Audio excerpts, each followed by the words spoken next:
Hi everyone, today I just wanted to share with you guys a trip that I took recently to Bagua Island. That's an island located in the Yangtze River, and I've been there a few times before with my friend Yangtze.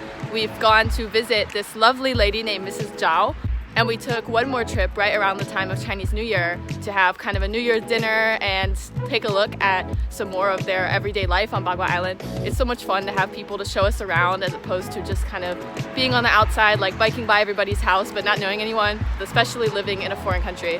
So if you're interested, come along.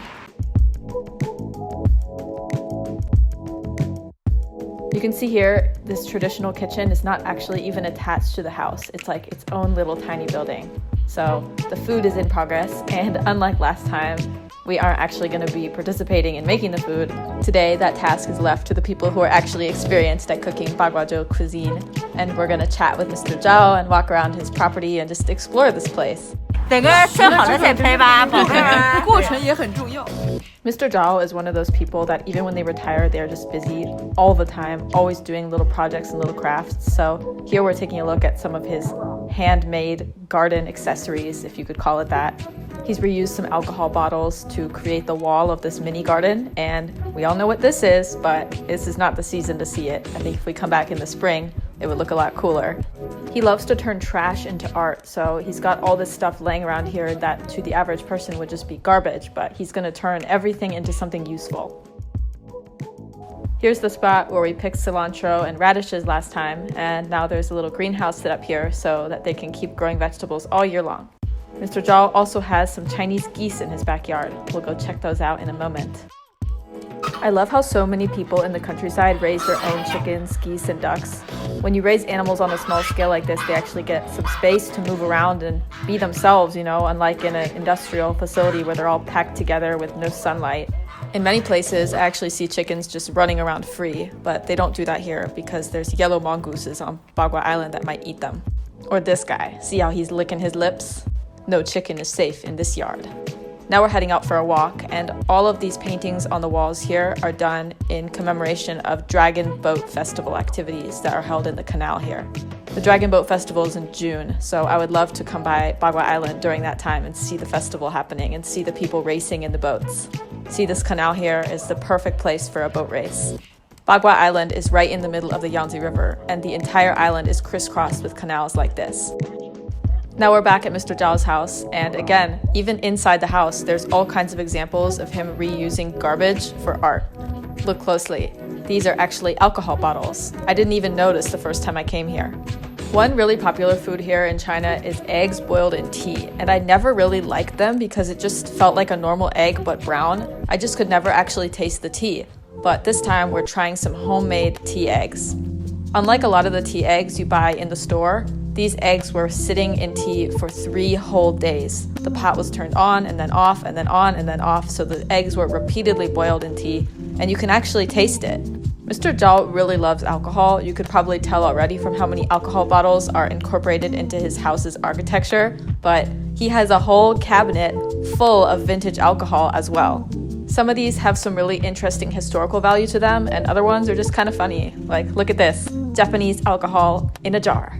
Mr. Zhao also collects a lot of vintage furniture. 这木炭烧完了以后放进去，然后就放到这个上面，放到这个里面。然后呢，这个呢就是小孩呢小的时候呢，然后把小孩就放到这个里面给他站到，站在这不洗澡，不是洗澡，冬天就是取暖气。Now it's time for what we've all been waiting for, the dinner. This is that pumpkin that we saw earlier. It's full of sticky rice and dates.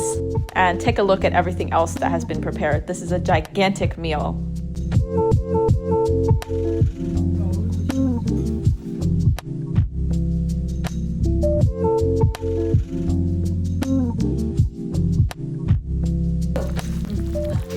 After dinner, it's time to explore even more of Mr. Zhao's collections.